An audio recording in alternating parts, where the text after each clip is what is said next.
এই গরমে রান্নাঘরে বেশিক্ষণ থাকতে কিন্তু কারোরই ভালো লাগে না। তাই আজকে এমন একটা রেসিপি আপনাদের সাথে শেয়ার করব, যেই রেসিপিটা খুব সহজেই তৈরি করে নেওয়া যায়।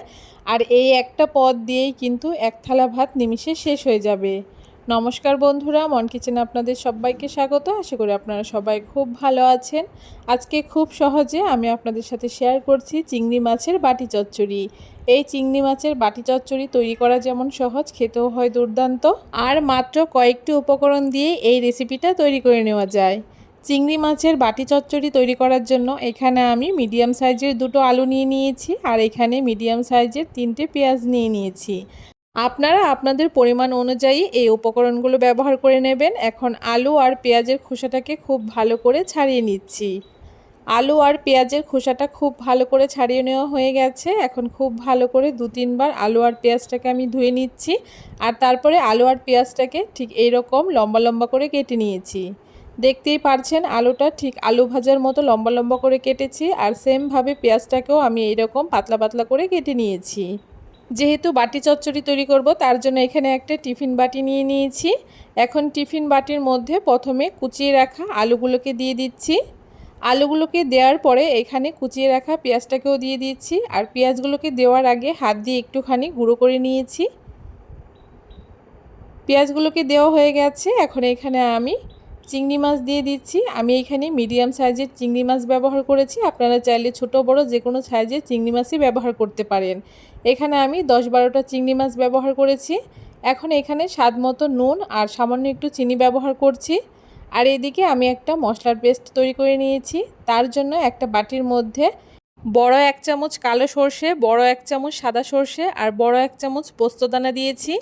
সামান্য একটু জল দিয়ে এইগুলোকে একসাথে খুব ভালো করে 5 মিনিট মতো ভিজিয়ে রেখে আর তারপরে আমি খুব ভালো করে এই মশলাগুলোকে বেটে নিচ্ছি। খুব ভালো করে বেশ কিছুক্ষণ মশলাটাকে ভিজিয়ে নিয়ে আমি পেস্ট করে নিয়েছি। এখন সর্ষে পোস্তর পেস্টটাকে এখানে আমি 2 চামচ মতো দিয়ে দিচ্ছি। 2 চামচ সর্ষে পোস্তর পেস্টটাকে দিয়ে দিয়েছি। এখন এখানে বেশ অনেকটা পরিমাণে আমি সর্ষের তেল দিয়ে দেব। এখানে অবশ্যই সর্ষের তেলটাই ব্যবহার করবেন। যে কোনো ভাপা বা পাতুরিতে সর্ষের তেলটাই কিন্তু ব্যবহার করতে হয়। আর সর্ষের তেলের পরিমাণটা একটু বেশি পরিমাণে ব্যবহার করতে হবে। যেহেতু চিংড়ি মাছগুলো আমি ভেজে ব্যবহার করিনি, তাই তেলের পরিমাণটা একটু বেশি ব্যবহার করতে হবে। সব কিছু একসাথে খুব ভালো করে মাখিয়ে নেওয়ার পরে এখন উপর থেকে আমি কয়েকটা চেরা কাঁচা লঙ্কা দিয়ে দিচ্ছি। আমি কিন্তু সর্ষে পোস্তটাকে কাঁচা লঙ্কা দিয়ে বাটিনি, তাই এখানে বেশ অনেকটা পরিমাণে কাঁচা লঙ্কা দিয়ে দিচ্ছি। আর উপর থেকে আবারও বেশ অনেকটা পরিমাণে সর্ষের তেল দিয়ে দিচ্ছি। সমস্ত কিছু দিয়ে আমার এই টিফিন বাটিটা রেডি করে নেওয়া হয়ে গেছে। এখন খুব ভালো করে ঢাকনাটাকে আটকে নিচ্ছি।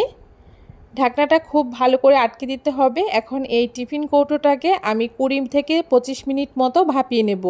তার জন্য উনানে একটা কড়াই বসিয়ে দিয়ে পরিমাণ মতো জল দিয়ে দিয়েছি। আর তার উপরে একটা স্ট্যান্ড বসিয়ে দিয়ে স্ট্যান্ডের উপরে আমি টিফিন কৌটোটাকে রেখে দিয়েছি। এখন ঢাকা দিয়ে 20 থেকে 25 মিনিট মতো আমি ভাপিয়ে নেব। প্রথমে 10 মিনিট হাই ফ্লেমে ভাপাবো, আর তারপরে 10 থেকে 15 মিনিট আমি মিডিয়াম ফ্লেমে ভাপিয়ে নিয়েছি এই টিফিন কৌটোটাকে। ভাপানো হয়ে গেলে টিফিন কৌটোটাকে আমি ওইভাবেই রেখে দেব যতক্ষণ না টিফিন কৌটোটা ঠান্ডা হয়ে যাচ্ছে। আর টিফিন কৌটোটা ঠান্ডা হয়ে যাওয়ার পরে ঢাকনাটা খুললেই দেখবেন কত সুন্দর একটা গন্ধ বেরিয়েছে। আর এই রেসিপিটা এতটা সুন্দর হয় খেতে, আপনারা যদি একবার বাড়িতে তৈরি করে না খান বুঝতেই পারবেন না। অবশ্যই একবার এই রেসিপিটা তৈরি করে খেয়ে দেখবেন, আশা করি আপনাদের ভীষণ ভালো লাগবে। এই চিংড়ি মাছের বাটি চচ্চড়ি থাকলে গরম ভাতের সাথে আর কোনো কিছুরই প্রয়োজন হয় না। কেমন লাগলো আজকে খুব সহজ পদ্ধতিতে দারুণ সুন্দর এই চিংড়ি মাছের বাটি চচ্চড়ির রেসিপি? অবশ্যই কমেন্ট করে জানাতে ভুলবেন না। ভিডিওটা যদি ভালো লেগে থাকে অবশ্যই সবার সাথে শেয়ার করে আমার চ্যানেলটাকে সাবস্ক্রাইব করে দেবেন।